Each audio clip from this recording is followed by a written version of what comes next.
here we are again, once again, I should say, broken motorcycle, but easily spotted. I found the problem pretty quickly. So even though the bike let me down again, it'll be easy to show you what's going on. So here's the first item is safety tip.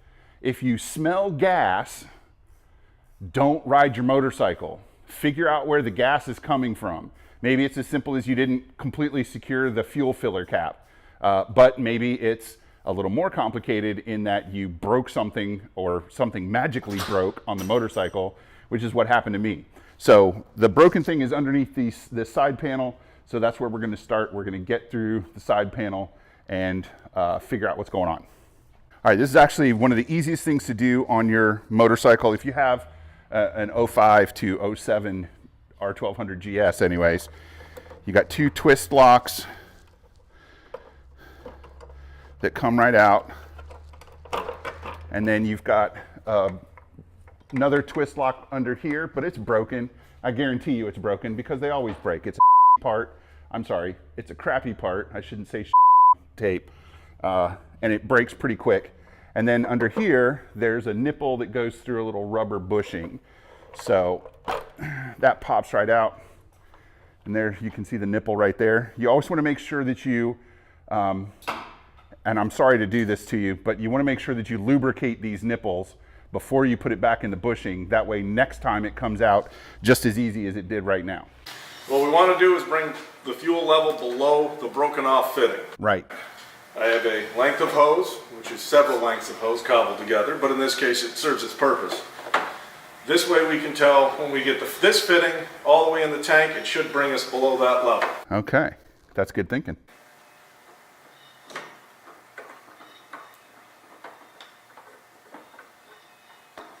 That side's in. All right. Then you take air, compressed air, blow it perpendicular across the open hose, and make sure you have a container ready to catch it. You should probably be wearing eye protection at this point. And if you're in the state of California, don't even bother.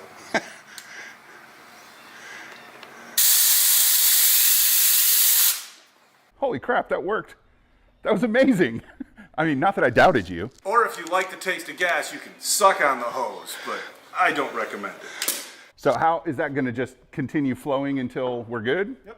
Once the level goes down below where the hose is in the tank, it'll shut off. What is that, the Venturi effect? Yep. All right, there you go. Some science for you. Oddly enough, that is what this is. This flange is what BMW calls a sucking pump. Of course it is, a sucking pump. Has the same thing. It blows gasoline over an open hose and sucks gas from this side of the tank to that side of the tank. While the tank is draining, I'm going to show you what I'm putting on the bike. And if I can open the Ziploc bag, that is. These are well known to be childproof. So when you have a fuel system that you need to be able to take apart, like when you have to take the tank off, every time I have to take the tank off the bike to get to any of the electronics or the ABS pump or any of the other stuff that seems to always go wrong with this bike, you have to disconnect the fuel lines so that you can pull the tank off. So in the fitting, the housing on there is a quick disconnect. So it's got two pieces, the female part, which is also a male part, which is confusing, but that's this. And it screws into the plate. And then the male part, I'm just going to tear that off.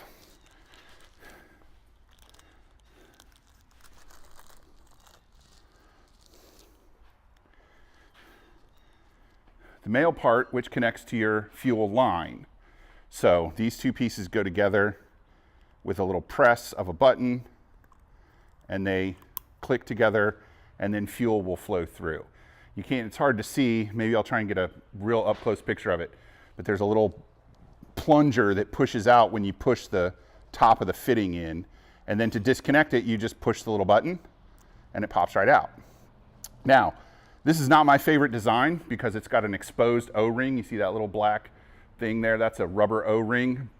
And if you don't get the angle correct when you put the two fittings together, then you can nick that O-ring and gas will then leak past, making a mess, possibly starting a fire. You got to be really careful with gas.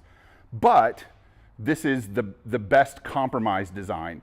BMW puts plastic quick disconnects on these motorcycles. And several years ago, they did a recall to replace the housing, the flange itself, that this fits into, because they were failing. They were all made out of plastic, and the female part was failing because of just, you know, time and ethanol in the gas and et cetera, reasons. So they replaced all the fuel flanges, but they kept the crappy plastic quick disconnects, which I can understand. I mean, they're selling to a price point, which is why they put those things on there in the first place.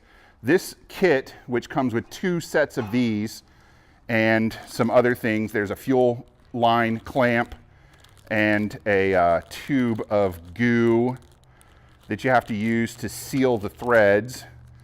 It's called Gasoila Soft Set with PTFE, Premium Thread Sealant. So you put this around the threads and it seals any gaps in the system, in the little housing that it fits in, so that gas doesn't leak out around the threads, basically. So this little kit, for 2 of these for my bike, I got from Beamer Boneyard, which is a good place to get stuff. They used to be really, really great for getting used BMW parts. They don't really do as well now for used parts as they used to, but they sell a lot of really cool stuff like this little kit that cost about $83 plus shipping, et cetera, and I got some extra fuel line clamps and some extra little rubber O-rings, and I'll just tuck those into my little parts kit that sits under the seat on my bike, so that I always have those. So if I do have a problem somewhere out on the road and I need a hose clamp or I need a little tiny O-ring like that, then I'll have one. So hopefully the bike has drained out enough gas. George told me to watch it, and I haven't been doing that, so bad me. But the container was 6 gallons and my tank's only 5, so hopefully there's no mess. We're safe. All right, so we're gonna put some pliers on this thing, pull it off. George says we gotta be real careful and pull it off straight. We don't want to pry it down, so be prepared for gas to shoot everywhere.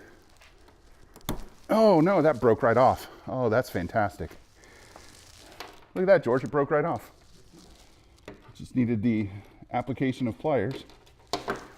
And it looks like we got the gas down at least below that. So now we got to figure out how to get the rest of that housing out. Just keep going. Just keep pulling at it till all the pieces come out. No, there's the spring. Goodbye.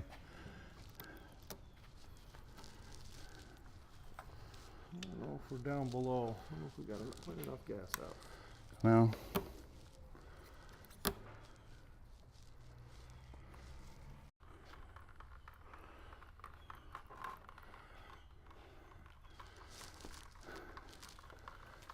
so what's this thing going to do?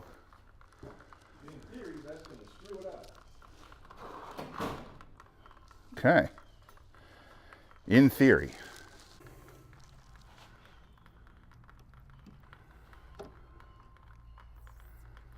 Let me get the new one ready. Oh. This is what the broken off one looked like. Right. That was a nice sound. Oh, so get the, oh, look at that, it spun right out. Since we are clearly did not remove enough fuel, you might want to stand to the side, Wes. I feel like little Timmy. With your finger in the dike? That's right. Okay. So the new fitting has to go in dry. So that means we need to pull more fuel out. So. All right, so we can do that. All right, we had to take some more gas out of the tank. So I'm gonna undo this again and see if it's enough to stop the gas coming out this fitting. And looks like we made it.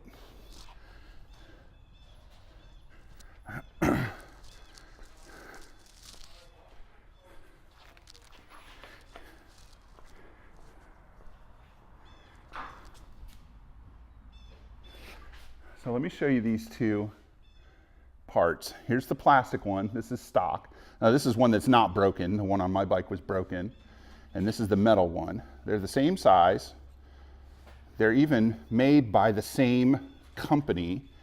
You can see on the little push button, well, maybe you can, maybe you can't. Let me get in close.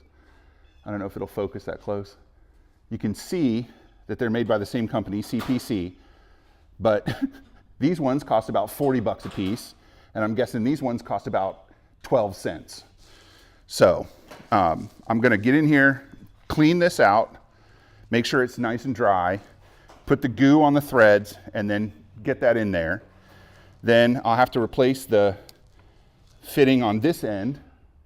That's the 90-degree part, and then we're gonna do the other side.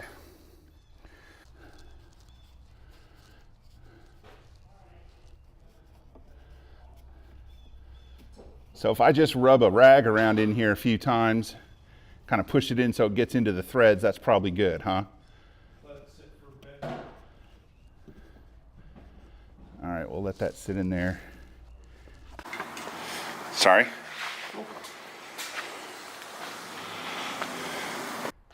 So because I don't understand how my camera works, you missed the excitement of the goo shooting out all over the place, the gross wet goo. So you got to put this thread sealant on these fittings and let it sit for about half an hour to tack up before you install them. So while these are setting up, I'm going to show you how the other side of the bike works. Before I do that though, I'm going to show you a special tool that you may need to use if you have to disassemble the whole thing instead of just take out the fittings like I did. This is a special tool that comes from BMW, and its only purpose, it's nice, it's really well made. It's aluminum, so it's relatively light. The part number is, let's see, 16120/021 N10/07, made in Germany. It's a good hefty looking part, and it does one thing, and that is enable you to remove the entire fuel flange housing, which on one side has the fuel pump and all that stuff in it, and on the other side is just a return to send gas from one side of the tank to the other side of the tank to make sure you use the whole tank of gas every time you fill up. So here's the housing, here's the tool, and it fits, these notches fit on these little things that pop out. And then you would use a wrench, a socket to turn the whole thing, and then the whole fitting would come out. Now another thing is you can see that this has been replaced before, because here's these special one-use clamp fittings that BMW uses, and this is obviously an aftermarket one. So when they replaced this unit under warranty, they put a new plastic fitting on, which is the one that broke. Okay, so I pulled the side panel off the other side, and this is the main housing. And as you can see, here, let me get some extra light in there, whoops. This has already got a metal fitting in it. So I must have replaced that once upon a time, probably when I replaced the fuel pump controller, which is this little computer thing here. It doesn't look like a computer, but it is. So this is also the updated flange that has the metal collar around it. And that was the whole point of the recall, was to put those little metal collared ones on there. So lucky me, I don't have to do all this, but unlucky me in that I bought two of them. And so now I have an extra one, which is great because I'll just throw it in my little parts kit. And I'm sure sooner or later, somewhere out on the road, I'll come across somebody that needs one of those things put on their bike, and I'll have one. So real quick, I'm gonna show you how easy this is to put back on. There's the nipple that you have to lubricate. There's the bottom fitting that comes around from the front of the bike here that always seems to stop working very well. I guess the plastic just kind of gets worn out. And then these are the two little quick zip twist fittings. So it's real easy. You put the nipple in the bushing first and push it till it seats all the way. You might feel a little pop. You line up the top, turn it clockwise to secure it, then line up the bottom. It's a little harder because you can't see it anymore. Usually you have to kind of push back towards the back of the bike and then you'll feel it start to grip. And then this one, you don't even need to bother with because it's going to come loose anyways. But if it worked, then you would just twist it until it grabbed, and then it's like a 90-degree thing, but it won't hold for very long. So I hardly ever connect it. All right, so I'm going to replace the other fitting, the other end of it while that thing finishes tacking up. And then I'm not going to connect it until I get home tomorrow, or tonight. I'll connect it tomorrow because it says to leave it for 24 hours. I'm not going to reuse that clamp, so I don't care if I damage it. But I'm going to use another round one to go on there. So these have little barbs. I don't know if you can see that, if it'll focus close enough, but these have little barbs on them, so they can be a little tough to get out of the hose sometimes. They're real easy to get in though. So we're going to see how hard this one is to get out. It helps if you turn it a little and pull at the same time. And once again, I don't care if I break it because I'm replacing it. There it goes. Oh, and hey, it had a little more gas in it. So we got a little more gas on the place. Now here's the trick to doing this. You put the clamp on the hose first, then you put the fitting on. Get that on there.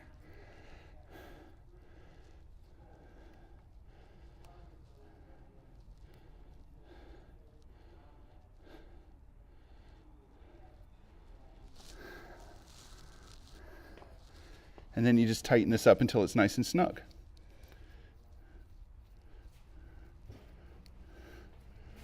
It doesn't have to be murder tight, but you want it to be tight enough that it's not going to back out. The barbs help keep the fitting in the hose, but this secures it because you don't want gas leaking out around the barbs.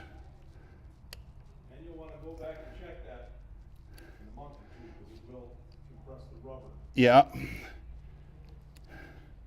So that looks nice and snug. So the instructions are to thread it in hand tight and then use a wrench to turn it 1/2 to 3/4 of a turn. So we're going to use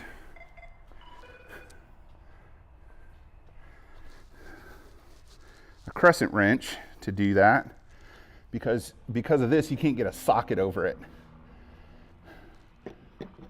So we're going to go 1/2 a turn. You know what? We're just going to go that far because that's where the resistance kicks in. Or what's that British saying, George? Lays in, yeah, the wrench lays in hand. So it doesn't really want to go tighter, and I'm not going to force it because we're putting metal threads into a plastic housing. So don't force it. And then, of course, go back in, clean up your mess, make it easy for the next guy to work on it. Also make sure you get all this gooey stuff off of the parts that have to move. So the way this works is you push the button and press the fitting in. I'm not going to do it now because I don't want to stress that. I'm just going to leave this loose. Actually, I'm going to connect these two things back up and leave the rest loose.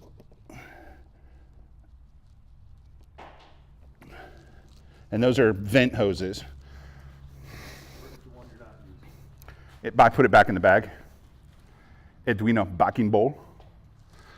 Are you gonna lay some wisdom on us?